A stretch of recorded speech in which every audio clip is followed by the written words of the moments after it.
खैर मकदम है आप सभी का ईटीवी उर्दू के इस prime time debate show big bulletin में आपके साथ मैं हूं Sameer Abbas. All India personal law board के एग्जीक्यूटिव मेंबर कमाल फारूकी ने मुसलमानों से बीएसपी को वोट देने की वकालत की है। दिल्ली की जामा मस्जिद के शाही इमाम सैयद अहमद बुखारी कहते हैं कि राज्य में सपा सरकार के दौरान मथुरा, गाजियाबाद, मुजफ्फरनगर समेत 400 से ज्यादा दंगे हुए हैं। अखलाक और डिप्टी एसपी जियाउल हक की निर्मम हत्या हुई है, लिहाजा इस बार वोट मायावती को पड़ना चाहिए। 2004 लोकसभा चुनाव में उन्होंने मुसलमानों से बीजेपी के पक्ष में वोटिंग का फतवा जारी किया था, आप सभी को याद होगा। इधर हिंदू महासभा और संत सभा के अध्यक्ष स्वामी चक्रपाणी ने तो मायावती को सियासी संत की उपाधि तक दे डाली और कहा कि बीजेपी को इस बार बिल्कुल वोट नहीं पड़ने चाहिए। लखनऊ में मौलाना कल्बे जवाद कह रहे हैं कि इन चुनावों में एसपी कांग्रेस गठबंधन को मुसलमानों का वोट नहीं जाना चाहिए। तमाम तरह के और भी उदाहरण हमारे सामने हैं। सवाल यह है कि धर्म के नाम पर वोटों की ठेकेदारी करने का अधिकार इन सबको आखिर किसने दिया? आखिर धर्म की आड़ में सियासत क्यों? यह है हमारा आज का सवाल। इस पर करेंगे अपने तमाम खास मेहमानों से तफसीली बातचीत, लेकिन सबसे पहले यह रिपोर्ट। मेरा जो कहना है कि विकास के नाम पे वोट होना चाहिए। उत्तर प्रदेश का चुनाव सिर्फ विकास के नाम पे होगा। मैं आपके माध्यम से अपील करता हूँ जनता से कि धर्म के नाम पे वोट बिल्कुल मत दीजिएगा, जाति के नाम पे वोट बिल्कुल मत दीजिएगा, वोट दीजिएगा विकास के नाम पे। हिंदुस्तान में सियासत के नाम पर मजहब का इस्तेमाल करना कोई नई बात नहीं है। अगर 2014 पार्लिमानी इंतखाबात से कबल या उससे पहले के किसी और इंतखाबात का मंजरनामा देखें तो ये बात समझ में आती है। किसी मजहबी रहनुमा का किसी ख़ास सियासी जमात की तरफ झुकाव होना न तो गैर कानूनी है और न ही गैर अखलाकी, क्योंकि जमहूरियत में वोट की अहमियत होती है, लेकिन इस वोट को हासिल करने के लिए समाज को बांटना और कभी कभी वोट हासिल करने के लिए इंसानियत और इंसानों का खून करना शायद ये जायज़ नहीं। चूँकि हिंदुस्तान में मजहब और मजहबी होने की काफ़ी अहमियत है और सियासतदानों को मजहब का रास्ता बहुत आसान लगता है। कभी कभी तो ज़बान मजहबी रहनुमाओं की होती है, लेकिन आवाज़ सियासी रहनुमाओं की। अपनी बात कहने का हक सबको है, लेकिन हम जो बेहतर समझ रहे हैं उत्तर प्रदेश के लिए, हम उसी की हिमायत करेंगे। मैं तोड़ने की बात नहीं कर सकता, मैं हिंदू और मुसलमानों को लड़ाने की बात नहीं कर सकता, मैं वो बात नहीं कर सकता जिससे नफरत फैले। मैं उस पार्टी की बात कर रहा हूँ जिसके आने की संभावना है, जिसके आने की संभावना है। जिसके आने की संभावना ना हो उसके लिए कहने से कोई फायदा नहीं। अब बीएसपी के लीडर मायावती बराबर कह रही हैं, हम उनकी बात पर यकीन कर रहे हैं। अब बात पर यकीन करके देख लेते हैं। हमने तहरीरों को तो बहुत देख लिया, और हर बार जब मैं दो चीजों पर उनसे बात करूंगा, और जिनसे बात हुई है वो भी एक बड़े लीडर हैं बीएसपी के, उनसे बात हुई है, उन्होंने वादा किया है कि हमने जिन वादों को रखा है इस दफा आवाम के सामने, हम उन वादों को पूरा करेंगे। इसी तरह के कुछ हालात नजर आए उत्तर प्रदेश में, जब मुस्लिम मजहबी रहनुमाओं ने खुलेआम बीएसपी की हिमायत करने की बात की। अखिलेश यादव कांग्रेस की बैसाखी का सहारा लेना पड़ रहा है। दादरी और बाबरी के कातिल, मलियाना और मुजफ्फरनगर के मुजरिम आज एक साथ खड़े हो रहे हैं। तमाम समाज के लोगों को एक साथ समूह करके एक साथ लेके चलने की जो सलाहियत मोहतरमा मायावती साहबा में है, मैं समझता हूं कि पूरे देश के किसी नेता में ये सलाहियत नहीं है।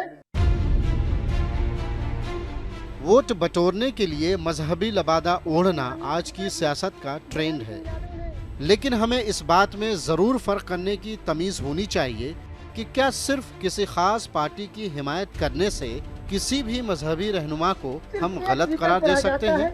अगर ऐसा है तो हर मजहबी रहनुमा पर सियासत पर बोलने और सियासी रहनुमाओं की हिमायत करने पर पूरी तरह पाबंदी होनी चाहिए। लेकिन सिर्फ मजहबी रहनुमा ही क्यों, फिर तो सियासी रहनुमाओं को भी मजहब से दूर रखने की पूरी कोशिश होनी चाहिए। Bureau report, ETV news. तो धर्म की आड़ में सियासत क्यों? अगर सियासत करना है तो सीधे सीधे सियासत में उतर जाइए। फिर धार्मिक चोला पहनने की क्या जरूरत है और लोगों को बताने की क्या जरूरत है कि आप इस पार्टी को वोट दीजिए, इस पार्टी को वोट नहीं दीजिए। कुल मिलाकर यह मुद्दा है। हमारे साथ तमाम खास मेहमान जुड़ चुके हैं। हमारे साथ स्वामी चक्रपाणी महाराज हैं, जो कि हिंदू महासभा के, हिंदू संत सभा के अध्यक्ष हैं। हमारे साथ डॉक्टर एच.एस. रावत हैं, हिंदू धर्मगुरु हैं। हमारे साथ मौलाना यासूब अब्बास लखनऊ से जुड़े हुए हैं, जो कि स्पोक्स पर्सन है ऑल इंडिया शिया पर्सनल लॉ बोर्ड के। हमारे साथ कृष्णा शर्मा मौजूद हैं, जो कि धर्मगुरु हैं। हमारे साथ मौलाना साजिद रशीदी साहब मौजूद हैं, जो कि इमाम एसोसिएशन के प्रेसिडेंट हैं, और तनवीर अहमद साहब पॉलिटिकल एनालिस्ट हैं, सीनियर जर्नलिस्ट हैं, वो हमारे साथ बैंगलोर से जुड़े हुए हैं। चक्रपाणी महाराज, पहला सवाल आज आपसे, ये धर्म की आड़ में सियासत करने की क्या जरूरत है? यह सवाल इसलिए क्योंकि आपने सीधे सीधे कहा है कि मायावती को वोट दें यूपी के लोग, क्यों? देखिए, ऐसा है, मैं आपको बता रहा हूं, क्या धर्म गुरुओं को अधिकार नहीं है? और सबसे पहले मैं बता रहा हूं कि ये हमें संविधान अधिकार देता है, और हमारी संस्था है, और संस्थाएं निर्णय लेती है कि आखिर किसके समाज हित में किसको समर्थन दिया जाए, किसको वोट दिया जाए। तो ये हमें संविधान अधिकार देता है और हमें संस्थाएं निर्णय लेती है। तो इसलिए हम लोगों ने निर्णय लिया और ये देखा कि उत्तर प्रदेश की शासन व्यवस्था पूर्व में भी कौन अच्छा चलाया है और वर्तमान में कौन ऐसा किसको दिया जाए जिसको ये आकर के और सबको साथ लेकर के चलने का काम करे। तो इसलिए निर्णय लेकर के हम लोगों ने उसको घोषणा किया। तो इसमें हमें क्या, इसका मतलब क्या, धर्म गुरु चाहे किसी भी धर्म मजहब के गुरु हैं तो वो समाज को दिशा देने का ही काम करते हैं। तो इसका मतलब आप उनकी नागरिकता ही खत्म करा दो कि नहीं, वो सिर्फ माला जपते नहीं, समाज को दिशा देने का काम, धर्म के प्रचार का काम, ये तो बातें अलग है ना। अगर चुनाव होने जा रहे हैं तो वोटर अपनी समझ से फैसला करेगा ना कि किस पार्टी को वोट देना है, किस पार्टी को नहीं वोट देना, किस पार्टी ने अच्छा काम किया, किस पार्टी ने गलत काम किया। वो आपकी सुनेगा क्यों? नहीं, वो तो ठीक है। तो नहीं, क्यों नहीं, सवाल इस बात का सुने न सुने हमारा कहना तो काम है, और हमारी संस्था है, अगर जो निर्णय लेती है और उसको सामने लाती है तो निश्चित रूप से उस पर हमारे जो मानने वाले लोग हैं उस पर ध्यान देते हैं। वो आशा करते हैं कि आखिर किसको चुना जाए। ऐसा नहीं कि कोई हमें लूटने वाले लुटेरे हो और हम कहें कि नहीं लुटेरा नहीं, ये भी शरीफ है, जो मन करे कर दो। अगर सामने गड्ढा हो तो आप तो दिखाओगे कि आगे गड्ढा है, भाई देखो संभल के चलो। तो ये तो धर्म गुरुओं का कर्तव्य है। अगर उसको संविधान उसको अधिकार देता है, वो समर्थन अगर जो उसको अच्छा लगता है तो देगा, और देना भी चाहिए। रावत साहब, ये धर्मगुरु का यही कर्तव्य है कि वो बताए कि कौन सी सियासी पार्टी अच्छी है, इस पार्टी को भैया वोट देना, इस पार्टी को ना देना। समीर जी, यही है धर्मगुरु का काम। समीर जी, मैं स्वामी चक्रपाणी जी से पूछना चाहता हूं कि जिस सरकार के बारे में भी ये लुटेरा बोल रहे हैं, उसी सरकार में कैराना मुद्दे पर स्वामी जी वहां पर कैराना गए थे और स्वामी जी ने एक फैसला दिया था, एक रिपोर्टिंग दी थी अखिलेश सरकार को कि वहां ऐसा कुछ नहीं है, सरकार बहुत अच्छा काम कर रही है। और ये स्वयं हिंदू महासभा एक पॉलिटिकल पार्टी है, उसके अध्यक्ष भी हैं, इनके खुद के कैंडिडेट वहां पर चुनाव लड़ रहे हैं। तो ये किस बेस पे मायावती को संत बोल रहे हैं कि जो मायावती राष्ट्रपिता महात्मा गांधी को गालियां देती हैं, तिलक तराजू और तलवार की बात करती हैं, उत्तर प्रदेश के अंदर इस तरह से फसाद फैला रही है, सरेआम मुसलमानों को अपने साथ और दलितों को जोड़ने की बात कर रही है, तो किस बेस पर स्वामी जी ये कह रहे हैं कि मायावती संत हैं और इनको क्या अधिकार है ऐसा कहने का कि वहां पर वोट दी जाए उनको? स्वामी जी। नहीं, सबसे पहले रावत जी ऐसा है कि अब आप डिसाइड नहीं करोगे कि संत कौन है और अपराधी कौन है। ये निर्णय जो करता है संस्थाएं करती है। दूसरी बात ये मैं आपको बताने चाहता हूं,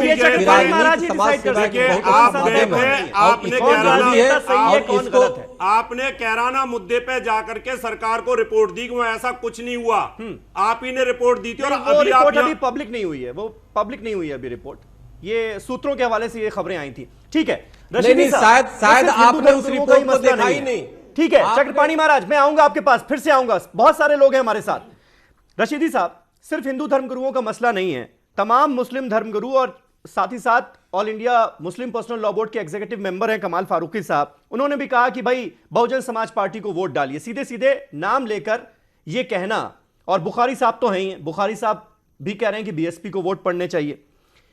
यह किस तरह का ट्रेंड है और क्या यह जायज किसी भी हाल में ठहराया जा सकता है? देखिए, मैं तो ये कहना चाहता हूं, कमाल फारूकी हालांकि मजहबी रहनुमा नहीं है, वो मुस्लिम रहनुमा तो उनको कहा जा सकता है, वो मजहबी रहनुमा नहीं है, लेकिन उन्होंने जिस प्लेटफार्म से ये बयान दिया है ये अफसोसजनक है। मुस्लिम पर्सनल लॉ बोर्ड के प्लेटफार्म से ये दिया है तो ये अफसोस की बात है। हाँ। मैं आज के टाइम में उस मुस्लिम धर्मगुरु को जो सिर्फ एक सियासी पार्टी को वोट करने की बात करता है, मैं उसको मुसलमान का हितैषी नहीं मानता। वो मुसलमान के लिए कहीं ना कहीं अपराध का काम कर रहा है, गुनाह का काम कर रहा है। कैसे अपराध? मुसलमान कैसे? आज के टाइम वो कह रहे हैं संविधान ने अधिकार दिया हमें, हम क्यों ना बताएं कि ये पार्टी सही है, ये पार्टी नहीं सही है, इसको वोट दीजिए, इसको ना दीजिए। एक बहुत बड़ी बात आपके चैनल पर मैं कहने जा रहा हूं, बीजेपी की नजर यूपी पर नहीं है बल्कि राज्यसभा पर है। बीजेपी यूपी के बहाने राज्यसभा में अपना बहुमत सिद्ध करना चाहती है, बहुमत लेना चाहती है, और उसका सीधा सा मकसद यह है कि कल आने वाले टाइम में जो भी हम बिल पारित करें वो राज्यसभा में भी ना अटके और हमारा बिल पास हो। निजी राय नहीं, हाँ। ये सच्चाई है, हाँ। ये सच्चाई से कोई नकार नहीं सकता। राज्यसभा में उनकी बहुमत हो जाएगा अगर यूपी वो जीत गए, ये सच्चाई है, ये सच्चाई है।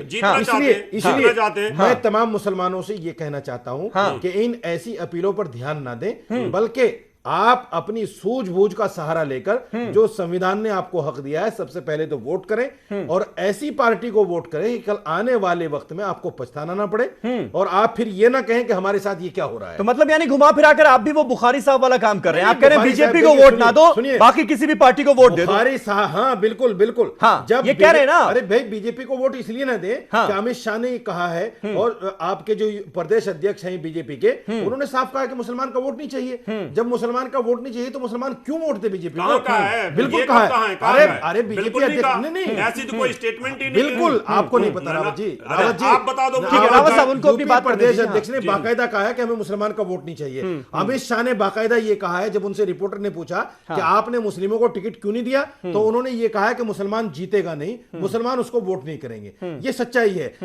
मोदी जी ने खुद मुझसे ये कहा कि मुसलमान वोट नहीं देगा हमें। तो ये सारी बातें क्या है? और दूसरी बात, एक बहुत बड़ी बात आपके चैनल से कह रहा हूं कि बीजेपी हमें यही डिसाइड नहीं कर पा रही कि हम हिंदुओं के मुसलमान हैं। मोहन भागवत कहते हैं कि हम हिंदू हैं, कि हिंदू होना चाहिए, हिंदुस्तानी मुसलमान, और अमित शाह कहते हैं कि नहीं मुसलमान है, मोदी जी कहते हैं कि मुसलमान है, मुसलमान हमें वोट नहीं करेगा।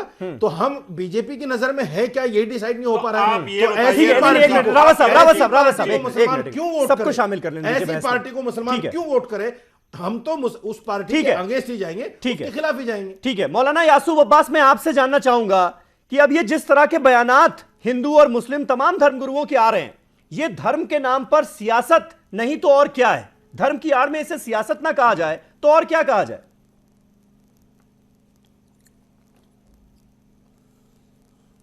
सबीर भाई, जहाँ तक मैं समझता हूँ ये धर्म के और मजहब के नाम पर सिर्फ और सिर्फ सियासत हो रही है। ये लोग अपने धार्मिक लिबासे को उतार के अपील करें, किसने मना किया है? अगर भारत के संविधान ने आपको राइट दिया है, बेशक आपको राइट दिया है, राइट आपके पास है, मगर आप ये धर्मगुरु का लिबासा पहले उतार लीजिए और उस सियासी पार्टी के मेंबर बन जाइए।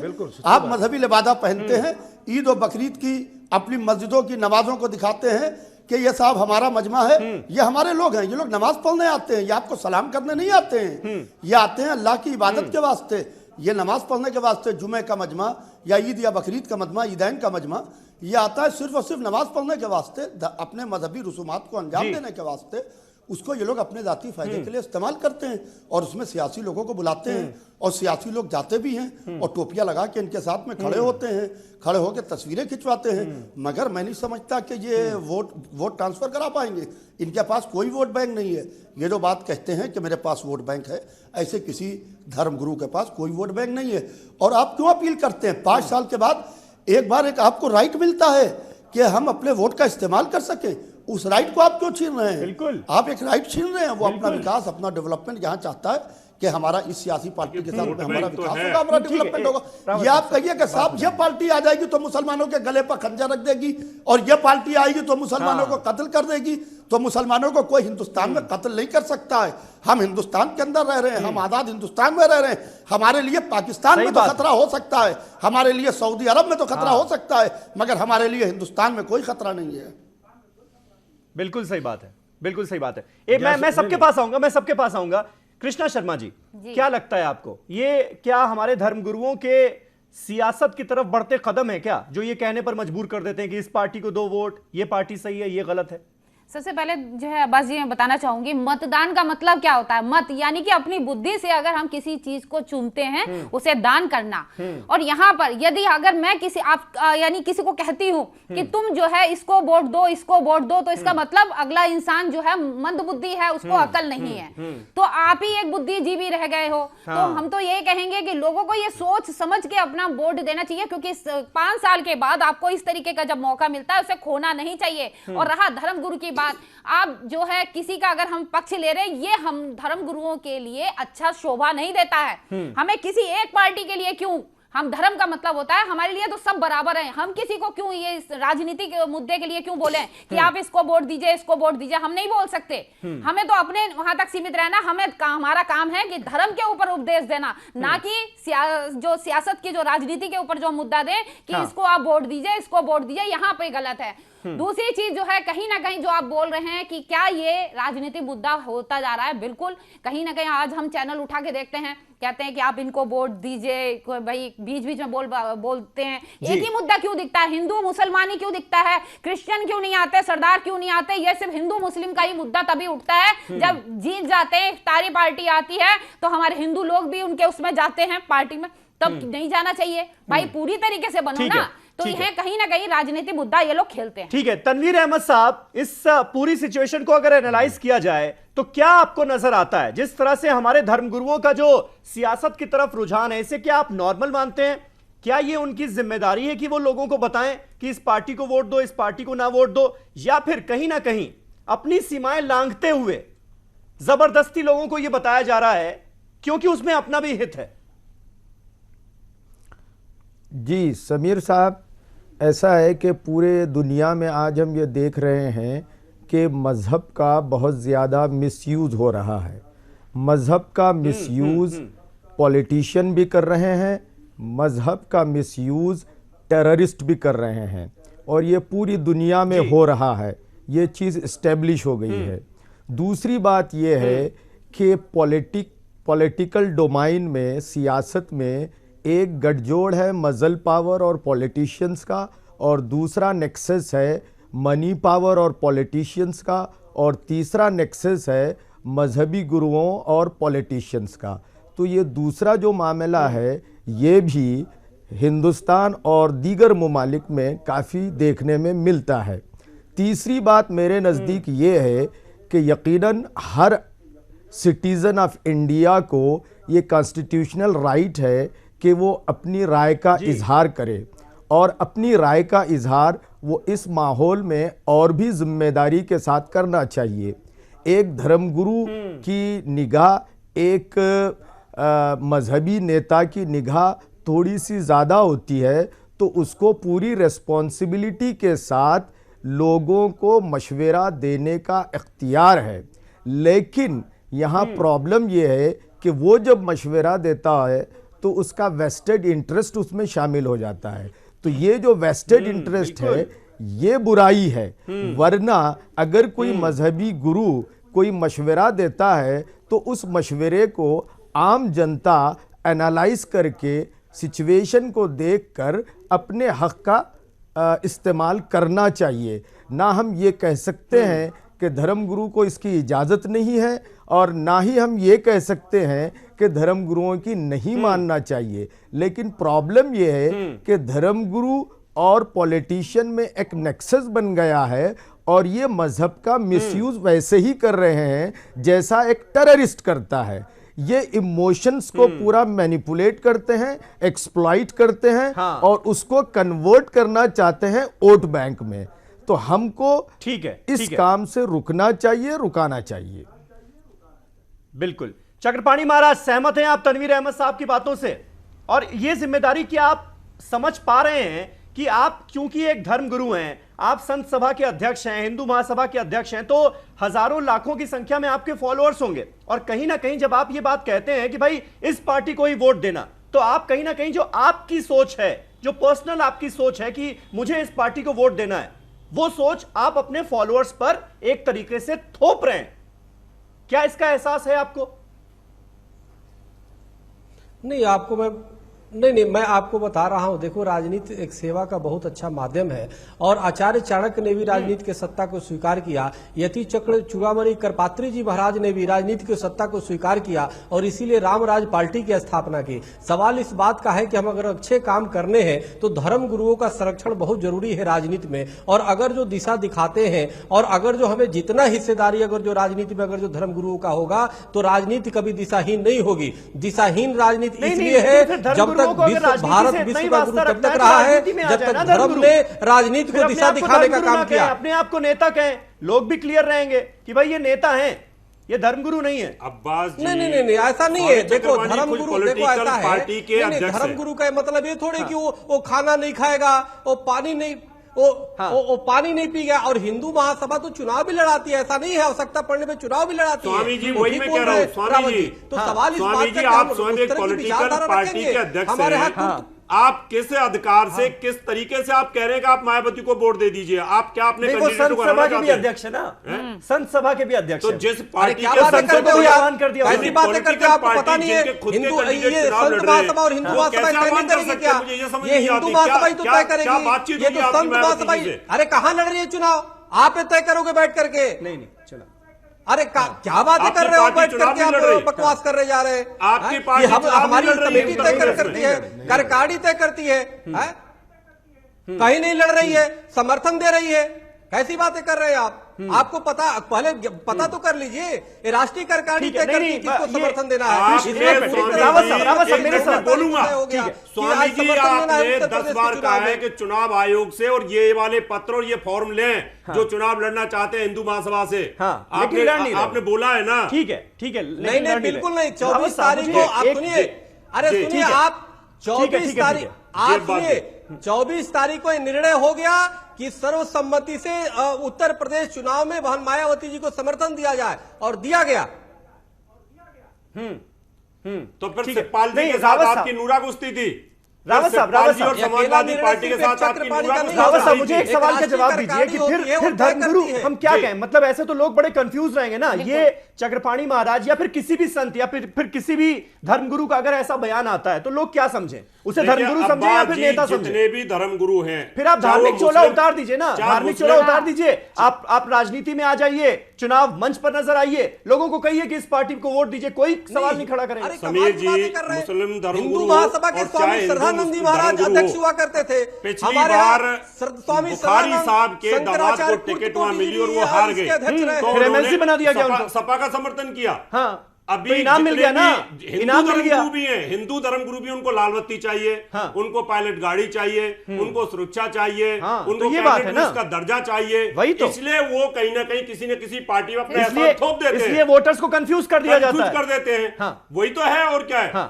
रशीदी साहब, समझ रहे हैं आप इस बात की गंभीरता को? सीरियसनेस समझ रहे हैं क्या? अगर जब आप ये कहते हैं कि भाई बीजेपी को वोट नहीं देना, अपनी आप जो मर्जी है वो थोपने की कोशिश कर रहे हैं ना वोटर्स पर। भाई 18 साल से ऊपर के लोग ही वोट दे सकते हैं, बालिग लोग ही दे सकते हैं, जिनके पास समझ है वही दे सकते हैं, फिर अपनी समझ क्यों थोपी जाए उन पर? नहीं, देखिए, समझ थोपना अलग चीज है और उनको सही दिशा देना अलग चीज है।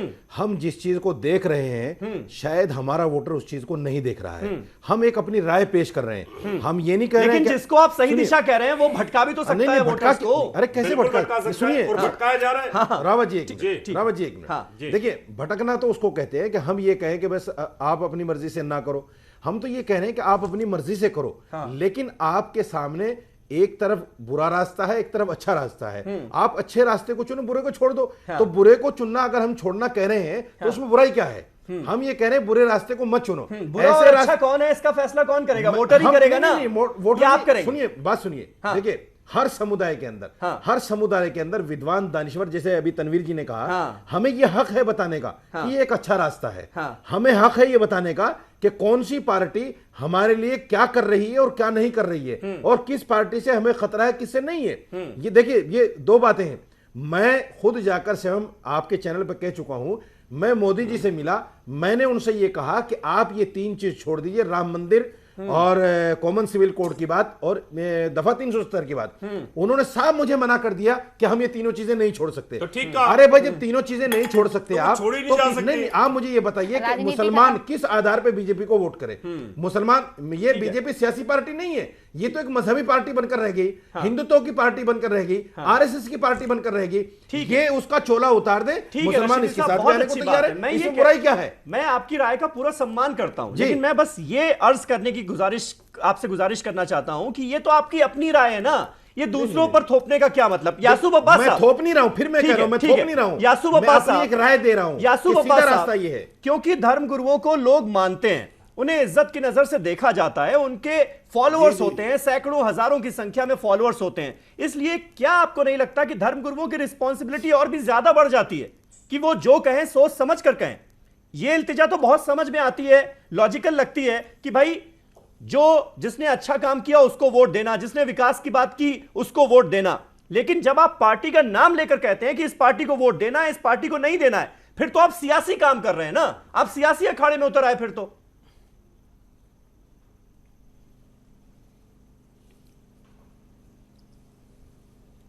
समीर भाई, जहाँ तक मैं समझता हूँ आपने बहुत अच्छी बात कही कि धर्म गुरुओं की जिम्मेदारी बहुत ज़्यादा बढ़ जाती है, और ये धर्म गुरुओं को सोचना चाहिए पूरी तरीके से कि उनकी जिम्मेदारी कितनी ज़्यादा बढ़ जाती है। मगर बड़े अफसोस की बात है समीर भाई कि जो हमारे सियासी उलमा हैं, जो मजहबी उलमा हैं, जो सियासत के अंदर पूरी तरीके से इन्वॉल्व हो चुके हैं, और उनको जैसे अभी हमारे कोई भाई कह रहे थे कि उनको लाल बत्ती चाहिए है, उनको पायलट चाहिए है, उनको पूरा तामझाम चाहिए है, क्योंकि उनको अब वो मज़हब अच्छा नहीं लग रहा है, वो उनको मस्जिद मिंबर मेहराब जो है वो अच्छी नहीं लग रही है, उनको बिल्कुल एक जैसे आज की दुनिया में भौकाल कहिए कि उनको वो भौकाल अच्छा लगता है। तो अपना धार्मिक लिबास उतार के पूरे सियासी हो जाएं और सियासत की बातें करें, तो इसके अंदर कौन सी बुरी बात है? आप आइए, आप हिंदुस्तान के अंदर हैं, हिंदुस्तान के कॉन्स्टिट्यूशन आपने पूरा पढ़ा है, और आप आइए बिल्कुल, और जिस सियासी पार्टी आपको अच्छी लगे आप आइए, उसके लिए अपील कीजिए। अभी इससे पहले मैंने एक स्टेटमेंट एक अखबार में दिया था, किसी अखबार वाले ने मेरी राय जानी थी कि आपका क्या नज़रिया है, तो मैंने कहा कि धर्म गुरुओं को जो है पूरी तरीके से सियासत के अंदर जिस तरीके से इन्वॉल्व होकर भोले भाले मुसलमानों को गुमराह करते हैं, उनको चाहिए है कि अपना धार्मिक चोला उतार के पहले उस सियासी पार्टी के मेंबर बन जाएं, पहले आप खुद अमल करें। देखिए हज़रत मोहम्मद साहब जो थे, एक शख्स आया और आके कहने लगी, नहीं, और यासूब साहब आप लखनऊ में बैठे हुए हैं, और लखनऊ में ही मौलाना कल्बे जवाद साहब का बयान थोड़े दिनों पहले आया, उन्होंने कहा कि समाजवादी पार्टी और कांग्रेस के गठबंधन को वोट नहीं देना है, बाकी किसी भी पार्टी को वोट दे दीजिए। जैसे रशीदी साहब इस वक्त कह रहे हैं कि बीजेपी को ना दीजिए, बाकी किसी भी पार्टी को दे दीजिए। तो ये क्या है, इसका क्या सपोर्ट करेंगे आप?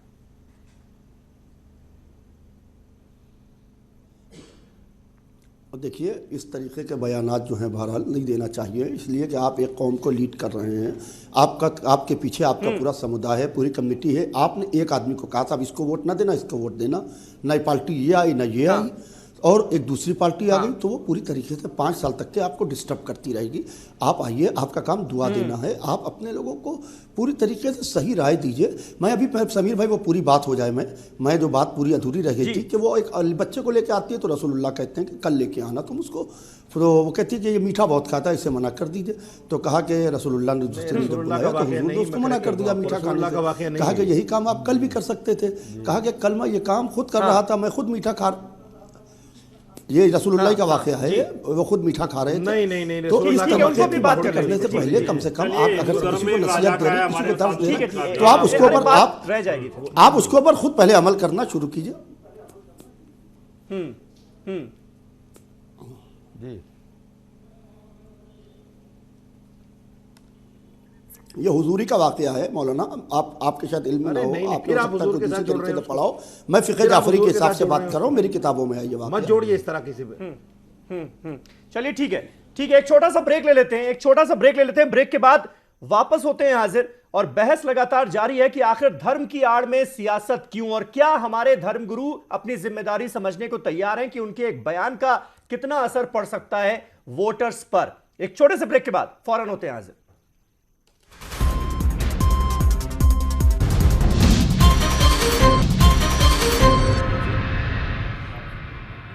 तो आखिर धर्म की आड़ में सियासत क्यों, यह है बहस का मुद्दा। तमाम खास मेहमान हमारे साथ बने हुए हैं। एक छोटा सा डेटा मैं बताना चाहूंगा, क्योंकि यूपी का बार बार जिक्र हो रहा है। यूपी में पिछली बार 2012 में कुल 68 मुसलमान विधायक जीत कर आए थे, उसके बावजूद भी सिर्फ 9.64% मुसलमान बच्चे ही स्कूल जा पाते हैं। देश में सबसे कम यूपी के मुसलमान पढ़े लिखे हैं, और यूपी का मुसलमान सिर्फ ₹32.66 एक रोज में खर्च करता है, यानी प्रतिदिन खर्च उसका कितना कम है इसका आपको अंदाजा लगेगा। और 35% मुस्लिम ही एजुकेटेड हैं। ये हाल है मुसलमानों का। रशीदी साहब, अगर हमारे धर्मगुरु इतनी ही ठीक तरीके से अपनी जिम्मेदारी निभा रहे हैं और वो वक्त वक्त पर हमारी कौम को बता भी रहे हैं कि क्या आपके लिए अच्छा है, किसको वोट दो किसको नहीं, तो ये हालत क्यों है मुसलमानों की? एक चीज़ मैं आपको बता दूं समीर अब्बास साहब, बहुत अच्छा इशू आपने छेड़ दिया ये। जितना मैंने सर्वे किया है गांव-गांव, शहर-शहर, मुसलमान इतनी बुरी हालत में है ही नहीं। आज मैं ये देखता हूं कि कोई मुसलमान इस लायक मुझे नहीं मिलता कि मेरी ज़कात का पैसा ले ले, मेरे सदक़े का पैसा ले ले। ये आंकड़े झूठे हैं? यानी ये आंकड़े बिल्कुल झूठे हैं, सरासर झूठे हैं। और सुनिए, क्या आप एजुकेटेड आदमी उसी को समझते हैं कि जिसने बीए कर लिया हो या जिसने एमए कर लिया हो? अरे 10वीं पास आपको सैकड़ों लड़के मिल जाएंगे गांव देहात में, और जिसने कुरान की तालीम हासिल की है, मदरसे में तालीम हासिल की है, वो एजुकेटेड है ही नहीं। ये आंकड़े जो है बिल्कुल फजूल है। मुसलमान आज अपने आप में, फिर तो आप सच्चर कमेटी की जो रिपोर्ट आई थी उससे भी इत्तेफाक नहीं रखते होंगे? बिल्कुल झूठ का अच्छा, पुलिंदा है सब झूठ है सर, झूठ सच क्या है फिर? मुसलमान आज अपने आप में सक्षम है। अच्छा। मुसलमान अगर किसी बात को सिर्फ देखता है जिस नजर से, वो सिर्फ ये है कि दंगे फसाद ना हो, सिर्फ अमनो अमान से हमें रहने दिया जाए, वो सिर्फ मुसलमान देखता है। नहीं तो न मुसलमान जो है किसी तरह से बेरोजगार है, न मुसलमान किसी तरह से इतनी बुरी हालत में है। हमें कहीं ना कहीं जहनी तौर पर मरूब किया जाता है और ये बताया और दिखाया जाता है कि मुसलमान दलितों से बदतर है। आप देख लीजिए सर्वे करके, मेरे साथ चलिए, मैं आपको दिखाता हूं गांव गांव जाकर, घर घर जाकर। आज ये पोजीशन, एक मिनट सिर्फ, एक मिनट, आज ये पोजीशन है कि 10 साल पहले तो ऐसी पोजीशन मिलती थी कि जिस घर में एक सब्जी बनती थी, लेकिन आज गांव देहात में आपको 2-2 सब्जियां मिल रही हैं। इतना मुसलमान पिछड़ा हुआ नहीं है। अब कहां से आप ये डेटा लेकर आए हैं ये मुझे नहीं पता। अरे सर, मैं तो जो ऑफिशियल डेटा है उसको ही बता सकता हूं अपने व्यूअर्स को, क्योंकि वही ऑथेंटिक है मेरे लिए। ऑफिशियल डेटा पता नहीं कहां से ले आते हैं लोग। ठीक है, झूठ का पुलिंदा है। ठीक है। तनवीर अहमद साहब, क्या आप इस बात से इत्तेफाक रखते हैं कहीं से भी जो रशीदी साहब कह रहे हैं? रशीदी साहब की आधी गुफ्तगू से मैं मुत्तफिक हूँ और आधी से नहीं। आधी ये गुफ्तगू के मुसलमान आज माशी और तालीमी एतबार से बेहतर है, इनका ऐसा कहना मुनासिब नहीं है और ना ही वो दलाइल के साथ और डाटा के साथ इसको पेश करेंगे। और मौलाना का सच्चर कमेटी को रिजेक्ट करना मुनासिब नहीं है। सच्चर कमेटी ने बड़ी मेहनत के साथ उस सर्वे रिपोर्ट को लिखा है। फिर इत्तिफाक की रही बात मुसलमानों का जो दूसरा मसला है, दूसरा मसला है तहफ़्फ़ुज़ का, मुसलमानों की सिक्योरिटी का, यकीनन ये मसला है, पूरे हिंदुस्तान में है। हम इस मसले को हाईलाइट करेंगे, लेकिन ये कहना कि मुसलमान माशी एतबार से बेहतर हैं, तालीमी एतबार से बेहतर हैं, ये सरासर गलत है। सारे रिपोर्ट बताते हैं कि मुसलमान आज कटोरा हाथ में लेकर किसी से मांगने वाला नहीं है सर, भूल जाइए इस बात को। आज कोई मुसलमान वो बात अलग है ना रशीदी साहब, लेकिन ना आरक्षण मांगेगा, लेकिन नौकरियां मांगेगा। लेकिन इससे कैसे मुंह फेरा जा सकता है कि इस देश में मुसलमानों की हालत अभी भी दलितों से बदतर है? और कुछ नहीं। देखिए जज्बाती तौर पर तो आप ये कह सकते हैं कि हमको तहफ़्फ़ुज़ चाहिए और हमको सिक्योरिटी चाहिए, मैं उस पर टोटली एग्री कर रहा हूँ। लेकिन आपको ये भी एग्री करना पड़ेगा कि यूपी से लेकर, बिहार से लेकर डाउन कर्नाटका और केरला तक भी मुसलमानों की आजकल मईशत एट पार नहीं है दूसरी कौमों की जो मईशत है। देखिए सर्वे के मुताबिक मुसलमान जो हिंदुस्तान में है उसके पास तो टोटल वेल्थ जो है वो सिर्फ 5% से कम है कही जाती है। आईएएस में कितने मुसलमान आते हैं? मुद्दे पर आ जाते हैं, मुद्दे पर नहीं ऐसे ये पर्सनल डिबेट हो जाए। नहीं 10 सेकंड सर, मैं एक और बात कहना चाह रहा हूँ। एनालिसिस जो किया है वो मालदार लोगों के साथ मुसलमानों का एनालिसिस करना है। ठीक है, छोड़ दीजिए ना, छोड़ दीजिए। आप सारे सरकारी डेटा को एक पल में आप खारिज नहीं कर सकते। ठीक है, छोड़ दीजिए, ये अलग डिबेट हो जाएगी, अलग डिबेट हो जाएगी। मैं दूसरी बात कहना चाह रहा हूँ, कहना चाह रहा हूं। डाटा जो है 14 करोड़ बताता है, पहले हम 20-22 करोड़ है। मैं इजाजत चाहूंगा, मेरा ये डेटा बताने का मकसद ये था कि ठीक चुनावों से पहले एक कौम, मुस्लिम कौम, जिसे सिर्फ वोट बैंक की नजर से देखा जाता है, सारे लोग खैरख्वाह हो जाते हैं उसके ठीक चुनावों से पहले। हर कोई बात करने लगता है कि मुसलमान इतना पिछड़ा हुआ है, हम मुसलमानों के लिए ये कर देंगे। एक पार्टी कहती है हमने इतने लोगों को टिकट दे दिया। जी ये क्यों होता है? बिल्कुल इसके सही। पीछे कारण है कि उनको लगता है कि 18% मेजोरिटी है कि उनको हम बंच में रखें। सपा ने भी पहले ऐसे ही किया, उनको लालच दिया कि आपको हम आरक्षण देंगे, 18% देंगे, 16% देंगे, तो वो साथ में जुड़े रहे, लेकिन वो अपना मैनिफेस्टो कंप्लीट नहीं कर पाए।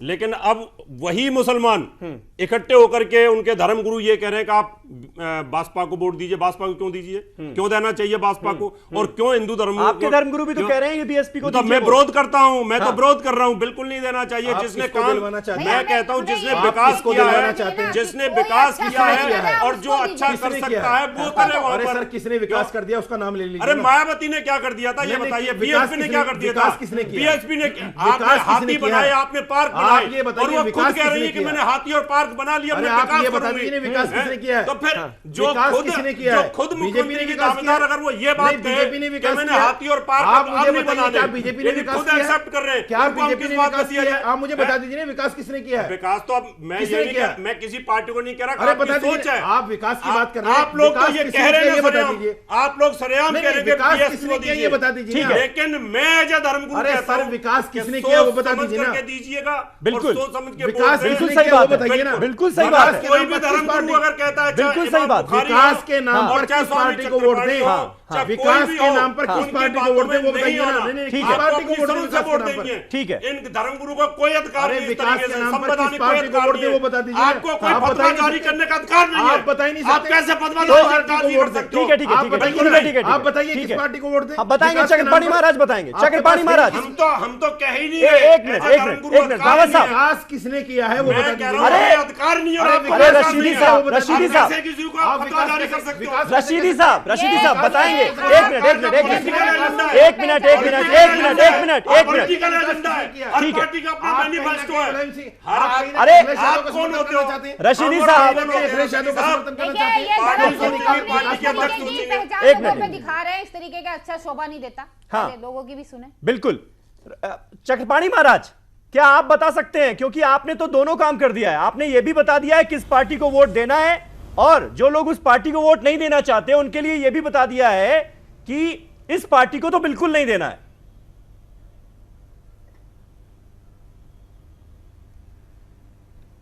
जी देखिए, ऐसा है, मतदाता स्वयं समझदार है और मतदाता इस बात को समझते हैं कि किसके कार्यकाल में महिला उत्पीड़न या किसी भी आपराधिक वारदात कम होते हैं और गुंडे मवाली या तो उत्तर प्रदेश छोड़ के चले जाते हैं, जेलों में होते हैं। तो वो एकमात्र बहन मायावती जी है। बहन मायावती जी के कार्यकाल में, शासनकाल में बहुत ही चुस्त और सबके विकास के बारे में सोचती है और सबके हित के बारे में सोचती है, और एक महिला है जो संत की जीवन जी रही है, तो निश्चित रूप से राजनीतिक संत उनको कह सकते हैं। तो हमें लगता है उनको सबका समर्थन है, सब साथ दे रहा है, तो निश्चित रूप से देखो 2017 में उनको अधिक से अधिक वोट देकर के बनाना चाहिए। और नहीं नहीं, आप इसे देखो, हमने अपने विचार दिए और विचार देते रहेंगे। हमें जो लगता है सवाल इस बात का, वो भी तो संत हैं, उनमें क्या बुराई है? देखो रावत जी तो देखो रावत जी, मायावती, देखो रावत जी, जब आप बोल रहे थे मैं नहीं बोला, आप कह रहे हो चिल्लाने की प्रतियोगिता करते हो।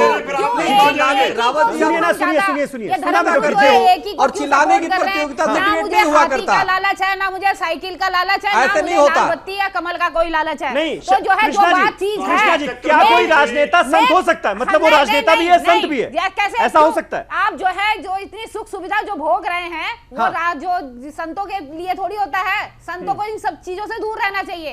और ये जो है, आप उनको संत की उपाधि दे देंगे तो जो संत है, जो तपस्या कर रहे हैं, उनको क्या कहेंगे आप, ये बताइए।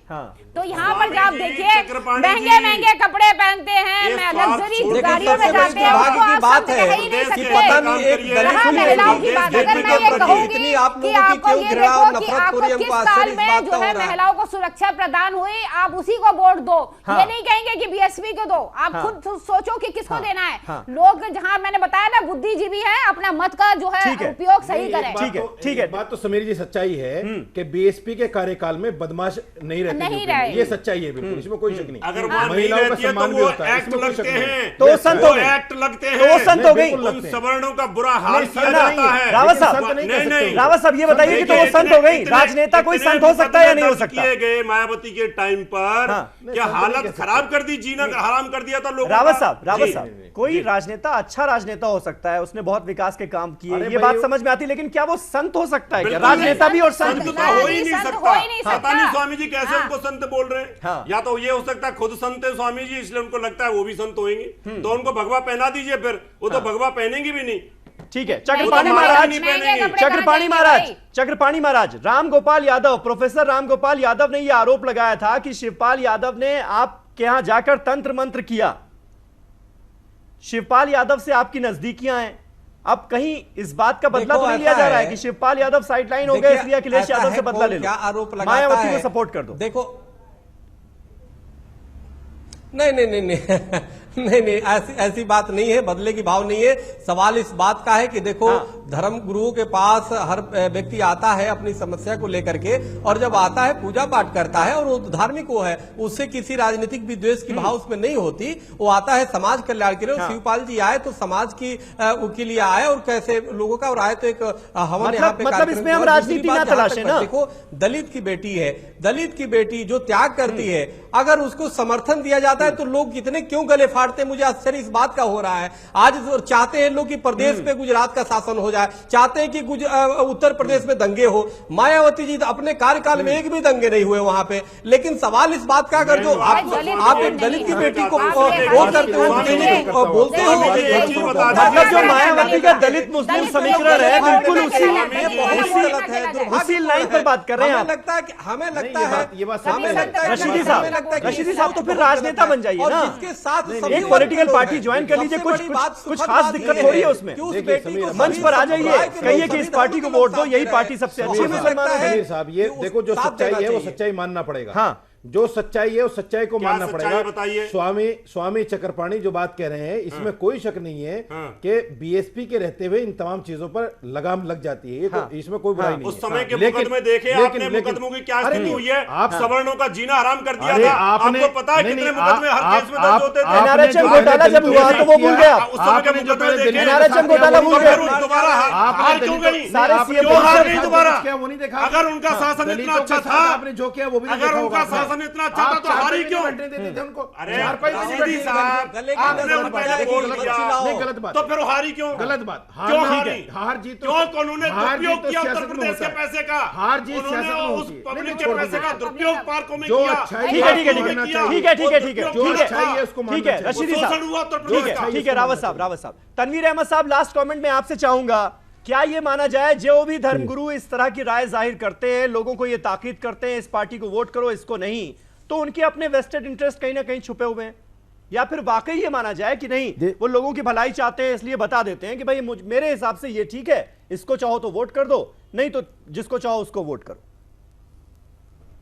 देखिए सर, उसूली बात यह है कि जिस तरह नहीं, बिल्कुल आप देखिए कि समाज के हित में जो दिखाई समझ में आता है उसके प्रति चिंतन होती है, हमारी संस्था चिंतन करती है और उसके बाद इस बात को निर्णय लेती है। और सबसे पहले रावत जी, तो एक तो आप एक किसी महिला जो नेता है उनके प्रति आपको थोड़ी तमीज से बात करनी चाहिए। आप जिस तरह से गला फाड़ रहे हैं, हमें लगता है किसी प्रकार से उचित नहीं है। तो आदमी अगर जो आप भी अपने विचार रखो, विचार रखने के लिए किसी ने रोका तो है नहीं, लेकिन आप सिर्फ चिल्ला रहे हो, आप आपत्तिजनक शब्दों का प्रयोग कर रहे हो, आप मर्यादित शब्दों का प्रयोग करके अपनी बात रख सकते हो, लेकिन यहाँ चिल्लाने की प्रतियोगिता तो होने नहीं है। आज चिल्लाने की प्रतियोगिता तो होने नहीं, आप चिल्लाए जा रहे हो, दूसरे को बोलने नहीं दे रहे हो। आप जब बोलते हो तो हम चुप रहते हैं। आप गलत फरमान रावत साहब, आपकी आवाज नहीं जाएगी, आपकी आवाज कोई नहीं मानने वाला। नहीं, आप चिल्लाओ मत ना, आप गलत तो आप हो, आपको महिला का सम्मान करने नहीं आता। एक महिला, दलित महिला का सम्मान आप नहीं कर सकते, आप एक दलित महिला का सम्मान नहीं कर सकते, कैसे आप धर्मगुरु हो भाई? आप कौन आपको धर्मगुरु मानेगा? आप एक दलित महिला का सम्मान जब नहीं कर सकते, आप कैसे अपने को ज्योतिषाचार्य कहोगे? आप बताओ मेरे को। ठीक है, बहुत अच्छी बात है। आप एक दलित महिला को आप सम्मान नहीं कर सकते, मुझे तो आश्चर्य एक प्रिंसिपल और उसूली बात, धर्म संत का आपको मर्यादाहीन आप हो गए हैं। हमें लगता है आपको मर्यादा उसूली बात, महिला के प्रति सम्मान आपको रखने चाहिए। आप ज्योतिष के नाम पे उसूली बात कहना चाह रहा हूँ, प्लीज। ठीक है चक्रपाणी महाराज, मैं उसूली बात कहना चाह रहा हूँ, मैं एक उसूली बात कहना चाह रहा हूँ। हमें नहीं, सुनिए चक्रपाणी महाराज, सुनिए, मर्यादित रहने चाहिए। आपको मर्यादा जी, जी। आप अपने ओहो। छोड़ दीजिए, हिंदू महासभा से रावत त्यागपत्र साहब, दे दीजिए, रावत संत साहब। महासभा से त्यागपत्र दे दीजिए ठीक और है। आप बीएसपी के प्रवक्ता बन जाइए, बीएसपी ठीक के। है, तनवीर अहमद साहब, आपके फरमानों को रावत नहीं साहब एक सुनेंगे मिनट हम। Please please. तनवीर अहमद साहब, उनको डेकोरम मेंटेन करना चाहिए। एक उसूली बात यह है कि जिस तरह एक डॉक्टर को या फिल्म इंडस्ट्री के किसी हीरो या हीरोइन को या किसी सोशल एनालिस्ट को अपनी राय देने का हक हासिल है डेमोक्रेसी में, इसी तरह का हक किसी भी मजहबी लीडर को हासिल होना चाहिए। लेकिन प्रेजेंट पॉलिटिक्स में सबसे बड़ा प्रॉब्लम यह है कि हमारे मजहबी गुरु, हमारे मजहबी नेता वो कॉन्स्टिट्यूशन के दायरे में रहते हुए बात नहीं करते हैं। अक्सर वो कॉन्स्टिट्यूशन से ऊपर उठकर बात करते हैं, नंबर एक चीज़। नंबर दूसरी चीज़, वो गाइड कम करते हैं और लोगों के जज्बात को, इमोशंस को ज़्यादा भड़काते हैं। उसूली बातें नहीं करते हैं, जज्बाती बातें करके वोट बैंक पॉलिटिक्स करते हैं और कहीं ना कहीं उनका अपना पर्सनल इंटरेस्ट होता है जिसको वो सेटिस्फाई करना चाहते हैं। तो हमारी रिक्वेस्ट धर्म गुरुओं से ये है कि वो धर्म का भी सम्मान करें, कॉन्स्टिट्यूशन का सम्मान करें, वो लोगों के भावनाओं को उस तरह उत्तेजित ना करवाएं कि जिसके जरिए वो आसानी से वोट बैंक क्रिएट कर सके। अगर ये करेंगे तो हम डेमोक्रेसी की भी मर्यादा का ख्याल करेंगे और कॉन्स्टिट्यूशन का भी ख्याल करेंगे। तो मेरी तमाम धर्म गुरुओं से अपील है कि वो कॉन्स्टिट्यूशन को सबसे ज्यादा महत्व दें और उससे आगे की बात ना करें और बिल्कुल, और अपनी सोच किसी दायरे में ऐसा थोपने की जी। कोशिश ना करें। जो भी बालिग हैं, जो भी सही वोट है। डाल अपनी सकते हैं, सोच को उनके इस्तेमाल पास करें। समझ है, उनके पास अक्ल है, वो खुद ये फैसला करेंगे कि कौन सी पार्टी ने किसको अच्छा वोट काम किया है, कौन सी पार्टी ने गलत काम किया है, किसको सबक सिखाना है, किसको जिताना है। बहुत बहुत शुक्रिया आप सभी का हमारे साथ इस डिबेट का हिस्सा बनने के लिए। मंडे को एक नए टॉपिक पर नई डिबेट के साथ हाजिर होऊंगा, तब तक के लिए शब बखैर।